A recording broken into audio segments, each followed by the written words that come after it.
Сәлем достар, сіздермен бірге мен Ақбота. Достар, бүгінгі видеода мен сіздерге жұмыртқасыз қалай дәмді пирог пісіру керектігін көрсететін боламын. Қазір карантин уақытында не істерімізді білмей тәтті жегіміз келеді. Солай емес пе? Сондықтан да бүгінгі видеода мен жұмыртқасыз пісіретін пирогты көрсететін боламын. Ол үшін ең алдымен бізге 100-200 грамм ұн керек, және қалауыңызша какао керек болады. 2 қасық разрыхлитель керек болады. 2 шай қасық разрыхлитель. Және осы үшеуін араластырамыз. Достар, енді бұған ең соңғы 3 затымызды қосамыз. Олар қант,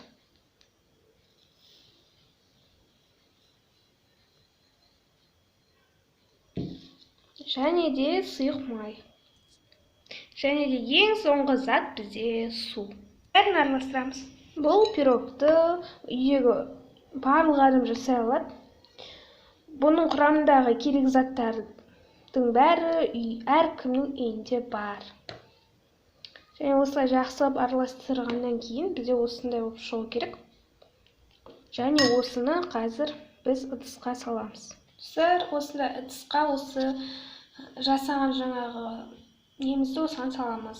Және де бұны 4 минутқа микроволновкаға піскенше қоямыз. Жалпы достар, пирог осылай болып піседі.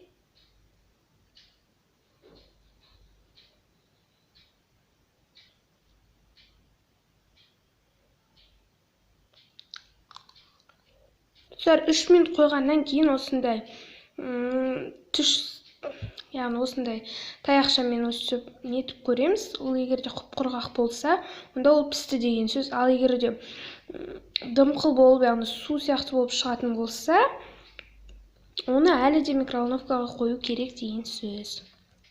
Осылай бізде пирог болып шығады, өте дәмді. Үйде өздеріңіз жасап көрсеңіздер болады. Аз болсын. Сау болыңыздар, сау-сау.